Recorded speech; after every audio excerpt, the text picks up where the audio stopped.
You see all these merchants shining their torches on the stone?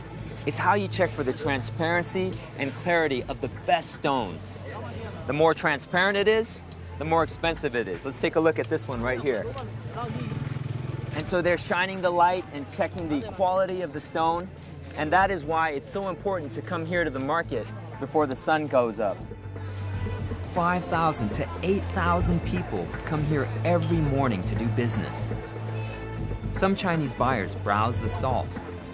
Hundreds of other Chinese buyers sit around while Myanmar sellers present their stones.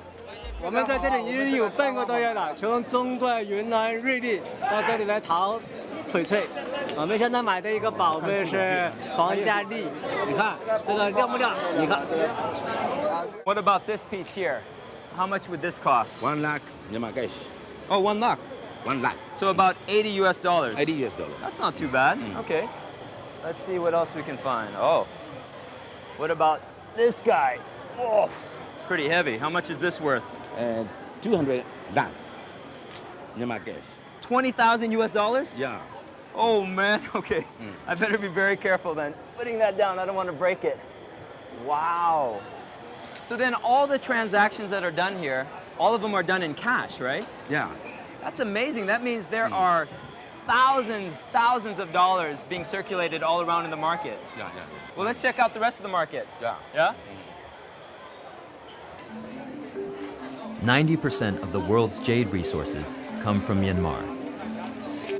According to a report by London-based Global Witness, what's mined in Myanmar is worth more than $30 billion US a year. A transformative amount of money if it were properly spent. So we're talking about a lot of money in the jade trade. How are the people of Myanmar benefiting from this? ရောင်းနှောင်းဝင်ကြောက်သိန်းကိုဗမာပြည်ကပဲထွက်တယ်။ဗမာပြည်ကပဲကြောက်သိန်းတရားငါထွက်တဲ့အခါကျတော့ဒီဗမာပြည်လုံးမှာရှိတဲ့ဒီကြောက်သမားလေးတွေလောက်ကင်စားတော့လို့အဆင်ပြေတယ်။ဒီကြောက်သိန်းကကြောက်သိန်းလောက်ကင်စားတော့တဲ့ကြောက်သမားအားလုံးပေါ့။ဟာလာကြောက်သွေးတဲ့ကြောက်ဖြတ်တဲ့အခြေခံကြောက်သမားကနေစပြီးတော့ကြောက်တူးတဲ့လူအထိကြောက်သိန်းလောက်ကင်စားတော့တဲ့အတွက်ကြောင့်ကြောက်သိန်းပေါ်မှာမှီခိုရတယ်အဆင်ပြေတယ်ပေါ့နော်။ But there is a dark side to the jade trade. Myanmar journalist Nin Yadanazar has been following this story for over 5 years, and she has seen some horrific things. You've been to the jade mine several times. Can you tell me what you saw there? In Pagan, the jade mines, there was no tree or it was really dusty. After several decades of Chinese business and the jade business came in, it became the place where it's really dry and the environment is really in bad situation. What about the workers there? There are two types of workers.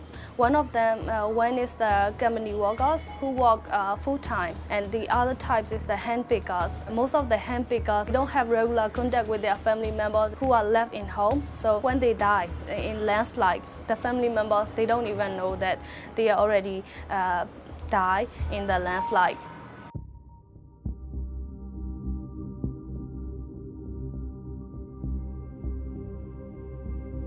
When the government tried to dig out the bodies from the soil, which collapsed because of the machine, it is really hard to know who is who because the machines rip apart the bodies, and also the bodies are already decomposed.